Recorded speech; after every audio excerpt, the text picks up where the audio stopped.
Powered by Sports Interaction, Canada Sportsbook.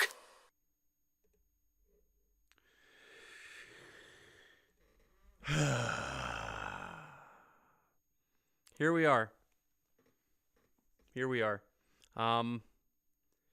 There's a lot to get into on this episode. I'm going to be by myself today, and I think that's going to be a good thing. I think that getting what I have to get off my chest is going to be better by myself. I was going to try to get some Yotes guests, but I don't need them rubbing it in my face that, they're not in the playoff picture, yet here we are, covering yet another loss on Game Over Calgary.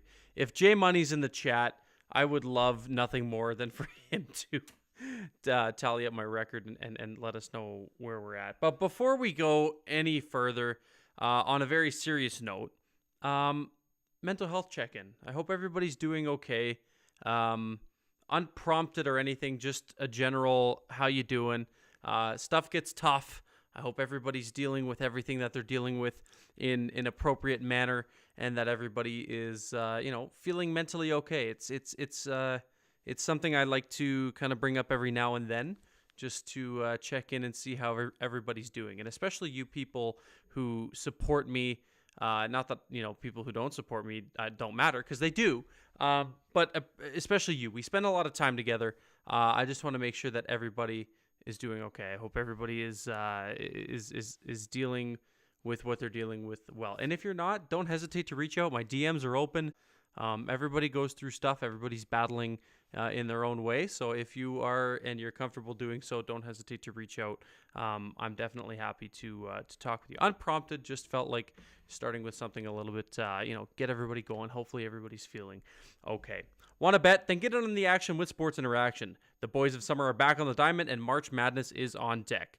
Bet pregame, live and play, or on one of our many prop bets. Sports Interaction makes it easy to deposit, play, and cash out. Head to sportsinteraction.com/SDPN, or if you're in the province of Ontario, download the app on the screen. It's right here, the QR code. Just scan that. You'll be prompted to download the Sports Interaction app, and you can get in on the action with Sports Interaction with their new app. 19 plus, please play responsibly. And if you or anybody you know has any issues with gambling, please be sure to reach out look in the show notes, and in the if you're listening on playback on the podcast, whatever podcast you're listening to, in the description there are some resources to reach out for help. Okay.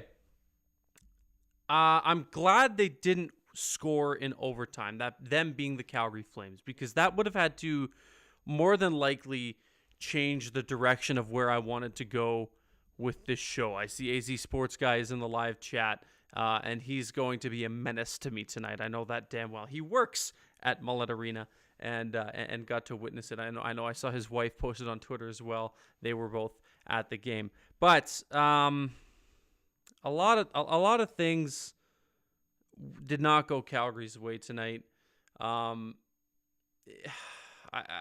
running out of ways to explain the frustration of what this team does to its fans on a nightly basis. A team that on paper should be so much better than the standings and the record suggests. And this is the scariest part about this whole thing, is this team has playoff aspirations. This is a team that I believe genuinely thinks that with how many games are left now?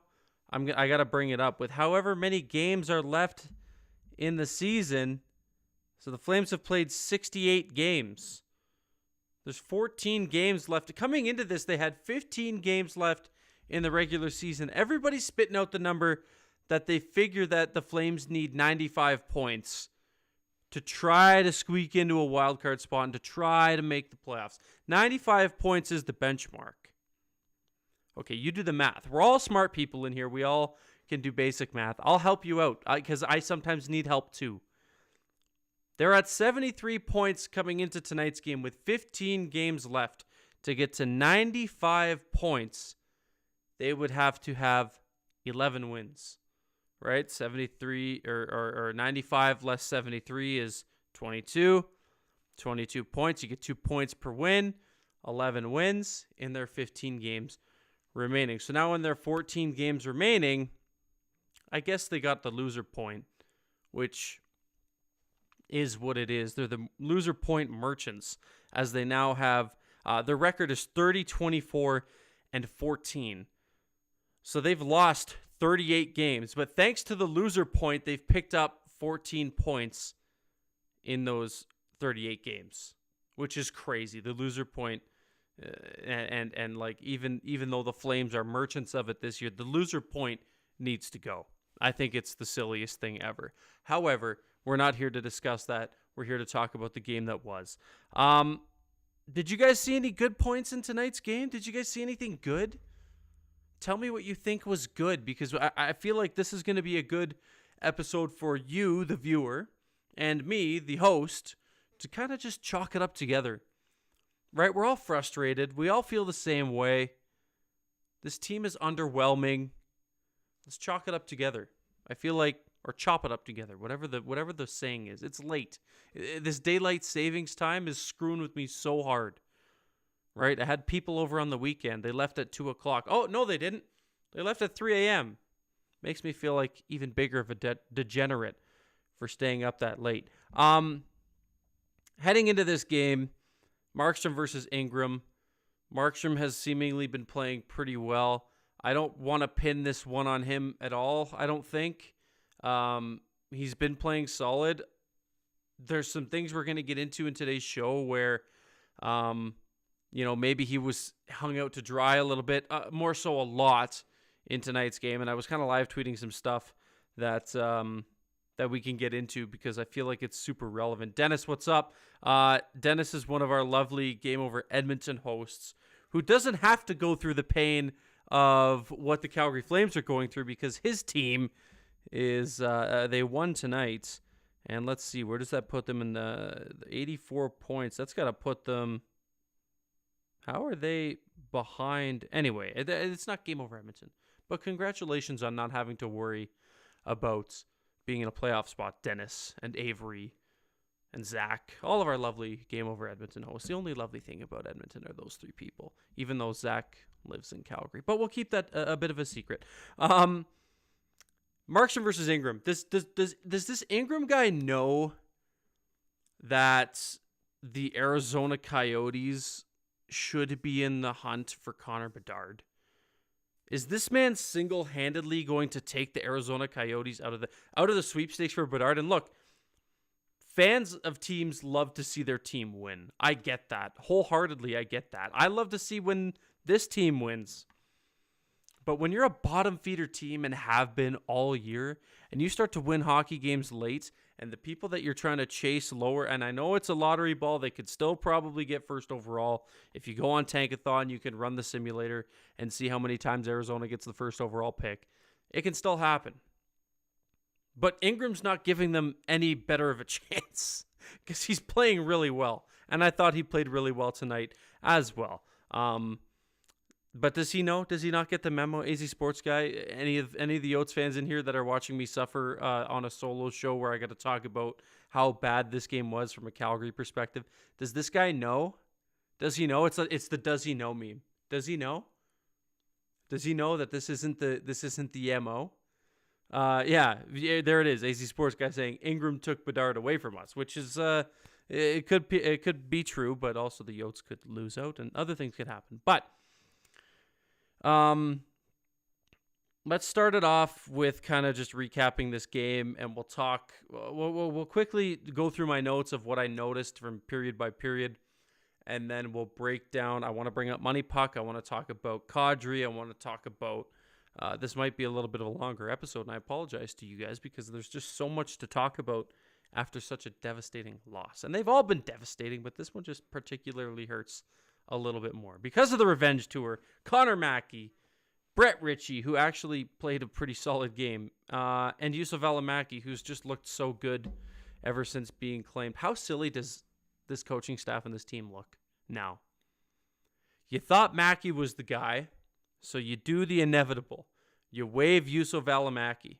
He gets claimed by the Yotes, plays minutes that he probably should have been playing. Maybe some people think so, some people don't. Minutes that he should have been playing here. And he's looked great. I know Yotes fans love him. He looks awesome in Arizona. Did they look silly? Obviously, it is what it is. Hindsight is what it is. But looking back at that, Mackey was your guy. They made that very clear. And to be fair, he had a better camp. We can say it. He had a better camp. They do the inevitable. They waive Juuso Välimäki. How many games does Connor Mackey play? 7, 8, 9? Can he count on two hands for the Calgary Flames? And then he gets shipped to Arizona as well. And from all accounts, maybe has made a couple Connor Mackey blunders, but hasn't been terrible. I don't know what it is. Folks. They thought that Mackey was the guy when they waived Välimäki. Let's see here. A lot of people talking about how Easy Sports guy saying Juuso is the GOAT. Look, and just such a genuinely cool dude. I interviewed him on a podcast before. I know I plug that all the time just because I thought it was awesome that I was able to have that chat with Juuso prior to this season. And everything he told me is what's happening with him in Arizona. He's getting top 4 minutes. He's getting power play time. He's not as sheltered. He's in a system where if you make a mistake, you're not, hung out to dry and the bus isn't running over you. Right? He's in a system where, and these are his words, if you make a mistake, you learn from it. The system, the coaching system in Arizona is you learn from it and you move on. And he seems to have embraced that well. That's something that not so much a factor here in Calgary. Maybe the whole contenders coming into the season and pretenders if you're the Arizona Coyotes, that might have something to do with that shift in, the coaching, the way that it's being coached. But anyway, I've been rambling. Let's talk about the first period. Shitty start to the game with the Flames power play that has been absolutely abysmal. If, Kirk Muller is on this coaching staff beyond this season, I'll be utterly surprised. His power play is fucking abysmal. There's no way to sugarcoat it. It's just been really fucking bad. And then the Flames strike first on a deflection in front, and I don't even know if to this minute they have awarded that to anybody. First they said Backlund. First they said then they said it was Coleman. All of a sudden it's Mangiapane. Whose goal was it? It doesn't fucking matter now. And then that Keller goal, I want to take you back to that Keller goal, and then I want to take you to overtime because it's more on Juuso Välimäki. Beautiful puck moving in the ozone. Välimäki made this really nice play at the blue line to keep the play alive and moves the puck down low for, I believe it was Hayton, who gets it to the front of the net, and it's just kind of one of those plays where Keller had his stick in the right place at the right time, makes a nice deflection in front of the net, and it beats Markstrom over the shoulder. 1-1. It's all tied up. Then Brett Ritchie had a breakaway, which Markstrom saved. And then I noted the Flames giving up way too much. Turnovers and odd man rushes. Clean it up. That's going to be a recurring theme here on tonight's episode. And then my final note for the first period was the Yotes don't look bad. The Yotes didn't look bad. Like, did the Yotes actually look good tonight? I think they did. Did the Flames just look terrible? Or did the Yotes actually look good? Was it a combination of both? Let me know what you think in the chat, because I think it could have been both, but I want to lean more towards just how good Arizona defended the Flames tonight. We'll look at Money Puck in a minute here and see some high danger chances and all that and all that good stuff. But yeah, I don't think the Yotes look terrible tonight whatsoever. I think you're lying to yourself if you said they look bad. And then the second period where I was aimlessly scrolling TikTok, looking at recipes and watching hockey TikToks and stuff like that. Michelli scores early. It's 2-1 for the Yotes. Then shortly after that, Walker Dewar, who has scored against the Yotes earlier this season as well, answers between a nice shot, nice little toe drag, uses Välimäki as the screen, gets it between the wickets. It's tied up at 2. And then Travis Boyd snipes one later in the period. 3-2. Never mind goalie interference. It's back to 2-2, to which my following point was, holy crap, this is a boring-ass game. Let's move to the third. A shorthanded 2-on-1 against one of the league's worst teams should never, ever happen. The Calgary Flames found a way to make that happen tonight, and Clayton Keller scores his second of the game. Terrible puck management on that play by Nazem Kadri, who we're going to touch on a little bit later, and kind of bring up the warts that have been Nazem Kadri. This big, sexy free agency signing that everybody was super excited about coming off a Stanley Cup. And now we're starting to see maybe a few things in his game that need adjusting or need some improvement. And we'll see what happens. I don't know what's going to happen this late in the season when your playoff hopes are hanging by a thread, but I digress. The Yotes were really good all night at forcing turnovers in the neutral zone. The Flames, I'll give them credit, were good at generating speed off the rush, and I tweeted this out earlier when the game was going on. Generating speed off the rush, but then it just seemed like anytime they did, Arizona was able to get a stick on a puck, was able to poke check through, get a skate in a lane, cause a turnover in the neutral zone, and then all of a sudden, the puck carrier every time seemed to be the second defenseman back. You got a 2-on-1 going the other way. Not ideal. Good chances going back that way for the Coyotes, and the Flames let them have it every single time. And then I was talking to my buddy Mitch. I don't know if Mitch is in here. I think I may have seen him earlier. And he made a good point saying the play is dying on Nazem Kadri's stick, which it was. He would have the puck. He would either hold on to it for a little bit too long and try to force a shot off into some feet. He would force a turnover the other way. And Arizona would go up the ice and have their odd man rushes that they were seemingly generating all night. And it just wasn't good. It was not a great game for 91. And then all of a sudden, a great deflection in front off of a Troy Stetcher. Beautiful play by Troy Stetcher to tie it up at 3. Forever a Coyote there. And then Huberdeau gets the stick on it. 3-3 hockey game. Goes to overtime. You guessed it. 2-on-1 the other way with 2 minutes and change left.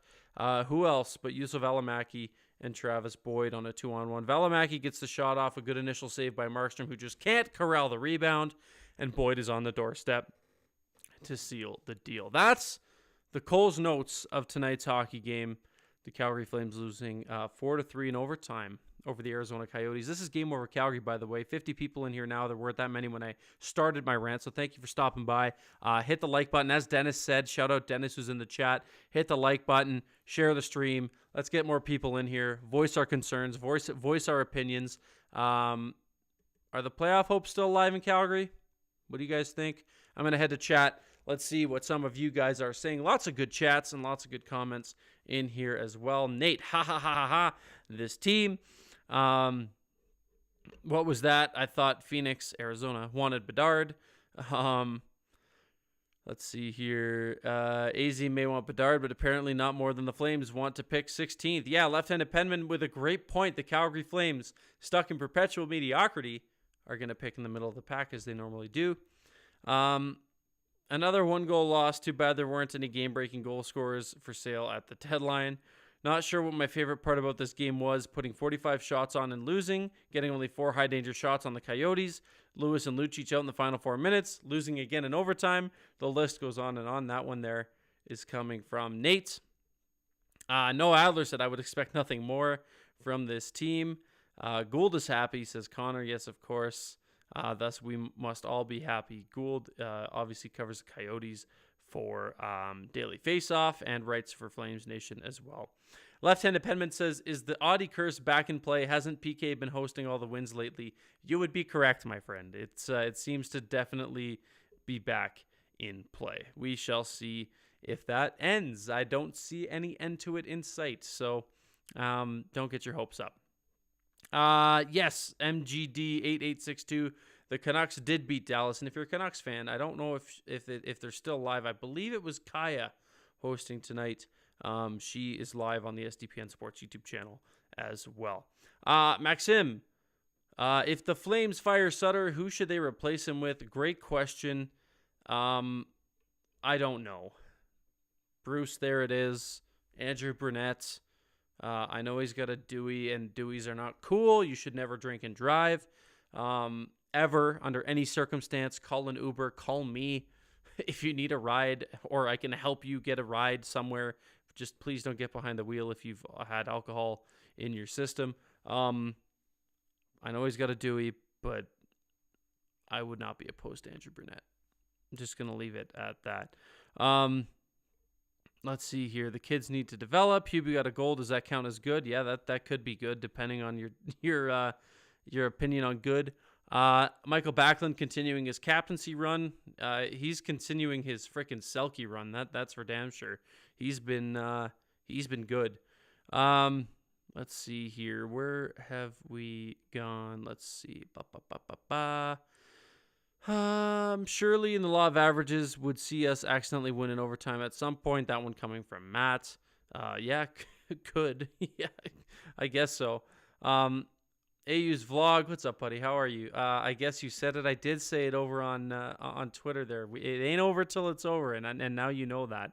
The playoff hopes are more dead than my kill death ratio in Call of Duty, says Nate. That's a good one, buddy. I love the Call of Duty analogy there. Okay, keep your is my sound off? Is somebody can we get a check? There's a comment here from Matt saying no sound. Can you guys let me know in the chat if there's sound? I'm going to show that comment because I think that's funny.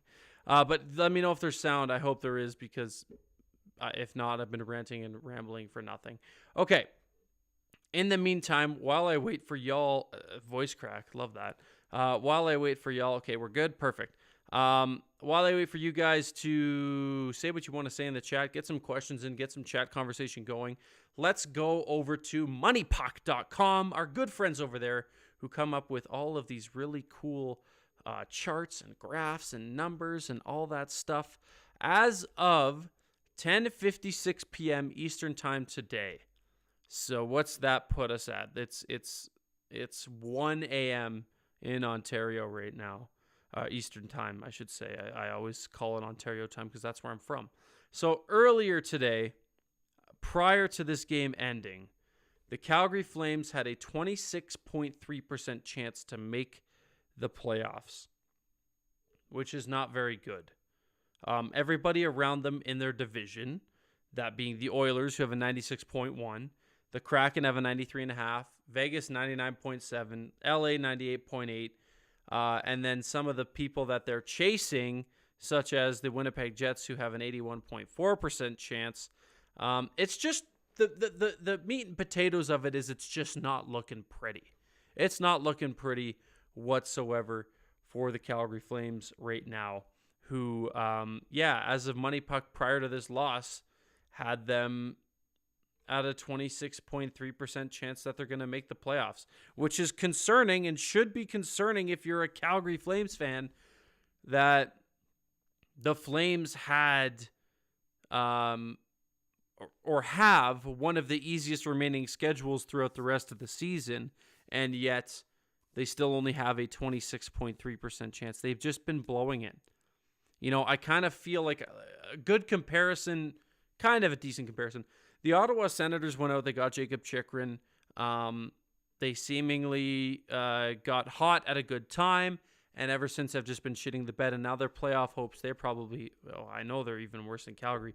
9.2% chance that the Ottawa Senators even make the playoffs.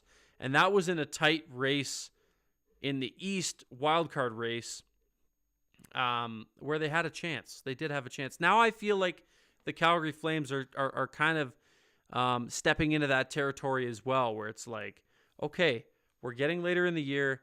We know that there's this mythological 95-point number that everybody seems to think is going to get you into a wild card spot. If that is the case, and as we talked about on the top of the show, they're at 74 points right now after picking up a loss in overtime. 74 points with 14 games left. So they need 21 more points. So they need 10 more wins, 1 overtime loss at least. So they need to go 10-3-1. At the absolute worst, 10-3-1. Right? Like, tell me that 26% we don't see that updated in the morning. Excuse me, and that's dwindled even lower than 26.3%. So we'll see, but I have this, and like the craziest part about it is the Preds are ahead of them, 3 games in hand, and their odds are even worse. I know Nashville has the strength of schedule, and the fact that they were sellers at the deadline takes into account. But the Preds might just fuck around and make the playoffs, and they don't even mean to, right? The Preds might just fuck around and do it. That's the craziest part about the Nashville Predators. So that's my rant about where they are in terms of playoff calculators. There's different models out there. I know Dom has a really good one over at The Athletic. You can check his out if you're a subscriber of the Athletic, and I highly recommend you do so. That's not a plug, but lots of really great work over there, especially from SDPN's very own Julian McKenzie, who just happens to cover the Flames as well. Okay, let's go back to Money Puck. Actually, you know what? Let's just pause. Let's pause. A few more chats came up. We'll address those. We'll talk some more Money Puck, and then we'll put a bow on today's episode of Game Over Calgary. The Calgary Flames falling by a score of 4-3 over the Arizona Coyotes at Mullet Arena in Arizona on ASU campus. Forks up, baby. Okay. Let's see. Where did we end off? Okay, Matt. Sorry, I'm glad that you. I'm glad you got it figured out there. Sorry, I did not mean to call you out. I was just freaking out. I thought that I had no sound. As an Oilers fan, this one coming from Echoes says, as an Oilers fan, I hate Backlund, which is an indication of how good he's been over the years, which is, and it's a true story. He has been very good. Tokai number 1 says the schedule wasn't easy enough. I guess that's true. Corb saying Flames are getting, let's not use that word. They're the Flames are getting the clubs ready. Let's keep that kind of language out of my chat, please. It's not cool. We all know what that is indicating. So yeah, let's clean it up. Maybe Flames need a tougher schedule to wake them up and help them play harder. That's the funniest thing about it, MGD, is that the Flames have like shown up in games where they're playing tougher opponents, but they cannot seem to win against lesser opponents. So I don't really understand what the problem is there. The only hope is relying on Nashville to struggle with their tough schedule and Hellebuck to struggle. The Preds' easiest team the rest of the season is Calgary. Yeah, so they have a tough schedule, which is indicative of their percentages as well. So there's a slim chance they sneak in, but it could happen. I'm not banking on it. They do have a tough schedule. They've sold at the deadline, so we'll see. King of the North, Dom put out that anti-Suzuki contract post, so I'm gonna need to get I need to keep my Habs fan on Twitter gimmick. Good one there. Perfect Bedard night for the Ducks. Preds beat out the Jets for the final spot. That one coming from Conrad S. And that's a bold take. I personally don't think, and that's the beauty thing about opinions. We can all have them. I don't agree with that opinion, but doesn't mean it's wrong. It could happen. I could eat crow, but Conrad, it could happen. The math is there. They got a chance. Okay, last call to get your questions and comments in as we put a bow on today's episode of Game Over Calgary. As I mentioned before, the Flames losing 4-3 in overtime from Mullet Arena. Heading over to Money Puck.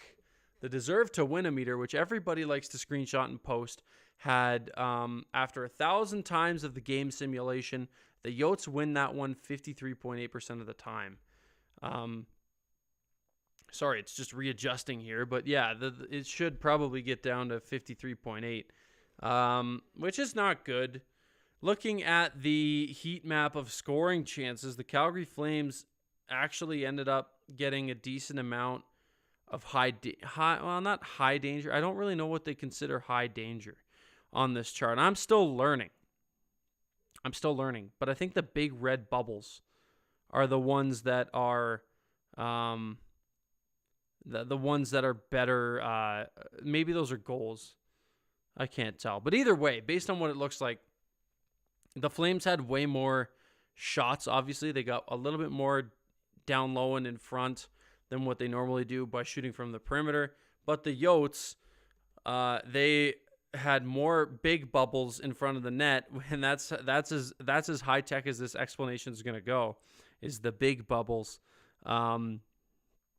And they had quite a few more down low. They generated more in front of the net, which at the end of the day, the Flames don't ever seem to do. Heading down to expected goals, not a great night for a handful of Arizona Coyotes who finished kind of in that 25% range. The Flames, Tyler Toffoli had a great game, 71.65%.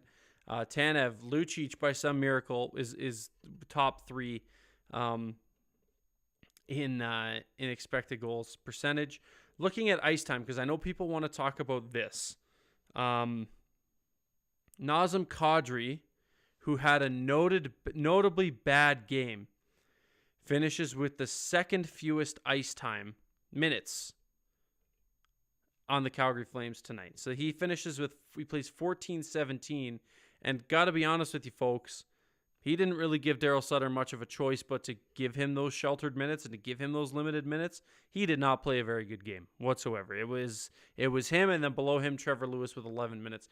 Peltier, 16:04. That's your top, or not Kadri, but Peltier's your top line guy right now. Peltier, Toffoli, Lindholm. And they ripped Peltier off that line. He finished with about 3 fewer minutes than his line mates Lindholm and Toffoli. We saw Lucic up there. Oh, sorry. Hold on. Maybe I lied. I did lie. Kadri finishes 4th. I did not filter by time on ice. So if someone corrected me in the chat, I apologize because I have not been looking. I've just been reading off these ice time, these minutes. And sorry, Peltier did not finish as low either. I definitely fucked that up. I did not filter by time on ice, so I apologize. But either way, what did Nazem Kadri do tonight to justify giving him more than, the 14-17 that he did play? Right? Not a great game for number 91 of the Calgary Flames. But either way, just an abysmal performance. I'm running out of things to say, and I know I say that every time I cover a loss, but at this point, folks, I really don't think this team is going to make the playoffs. I would have loved to see what this team could have done in the playoffs.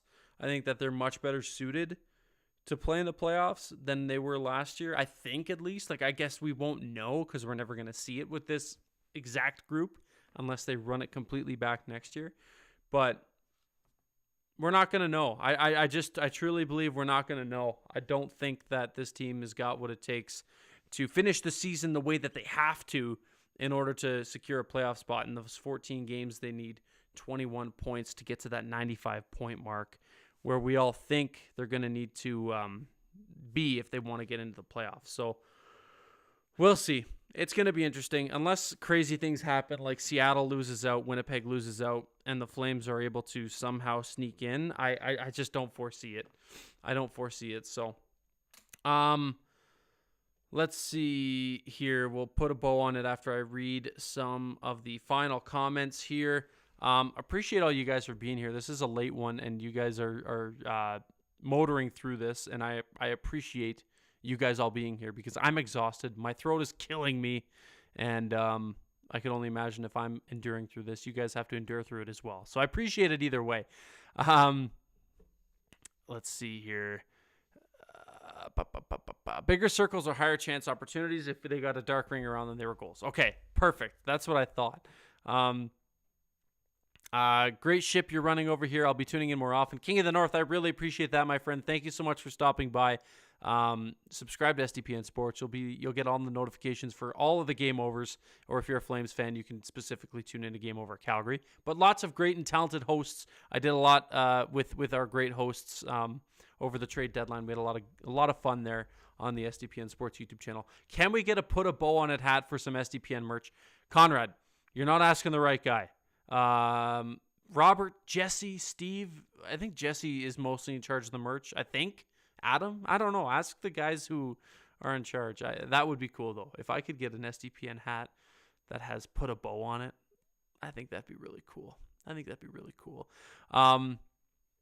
If that Gaudreau car story is true, I'm a little sad. Yeah, I don't know why his wife is getting so much hate. I just don't think it's that big of a deal. He wanted to go somewhere else. He went somewhere else. Johnny Hockey had 5 points tonight. Ugh, that hurts. No playoffs equals more time to get the golf game back in full swing. No pun intended. I hope you're enjoying full swing. I still got to start full swing. I'm excited to start it, and I'm also excited to hit the golf course. And I have a really busy next 6 months ahead of me. So it's going to be, if there's no playoffs, I'm going to be upset, but I'm going to also have a lot more time to focus on things that are creeping up in my life. I was Calgary not in a playoff race with how their top guys scored over the past 15 games. Don't know. Simply put, don't know. Talking about Flames losses are better than writing my 13th paper for just one class. You have so much more determination than I do, Nate. I could not do it. And King of the North, will finish with you. I'm a Habs fan and spend most of my time with the Habs game over, so I'm checking out more of the streams. Well, hey, isn't that super kind of you? We really appreciate it. So I hope you're enjoying what Andrew and Mark are putting on for you over on Game Over Montreal. Those guys are awesome, by the way. If you haven't checked out any of the other Game Over streams, I know you're here to watch the Flames, or talk about the Flames, most of you at least. But if you have the opportunity to check out any of the other Game Over shows, please. We have the most talented and most amazing Game Over host cast or team, if you will. Go check out the other shows. Go check out Winnipeg with Listen Brady. Go check out Vancouver with Kaya, Sam, and Clay. Go check out Ottawa with Maud and Charlie. Who am I missing? Go check out Edmonton with Zach and Avery and Dennis. Go check out Toronto with Harnish, Armand, Fuad, and Lauren. Jeez, I'm losing my mind over here. Did I miss any other teams? My God, I hope not. I'm gonna feel like a real idiot if I did. Did I say Vancouver? I can't remember. Either way, go check out all the Game Over shows if you like hockey and you love SDPN Sports. Because I know if you're here, you love SDPN Sports. Anyways, we are going to put a bow on today's episode of Game Over Calgary. Thank you so much for everybody who tuned in. If you're listening on playback, please be sure to rate the podcast, give it a 5-star on your preferred podcatcher, subscribe to SDPN Sports on both YouTube, ring the bell for notifications to see when we're going live, subscribe to the shows on your preferred podcatcher. That way, when we upload them the next day, you'll be able to hear them. Or if you're listening to it right now, you would already know that because you're subscribed, I hope. All right, the next Game Over show will be with Peter Klein. It'll be on Thursday against the Vegas Golden Knights. He'll be joined by Logan Gordon. Logo joins him from Sportsnet 960 The Fan. So it'll be Peter Klein and Logan Gordon breaking down the Flames and the Vegas Golden Knights. Thank you so much. My name is Auddie James. Hope you enjoyed this episode of Game Over Calgary. We will talk to you the next time I'm on here, which for me will be, let's see, Saturday against the Stars with Shane Stevenson. But the next call is Thursday. Peter Klein, Logan Gordon, Vegas Golden Knights. Game Over Calgary, presented by SDPN Sports and Sports Interaction. Thanks, friends. Be safe, and I'll talk to you all later. Peace. Game over! Powered by Sports Interaction, Canada Sportsbook.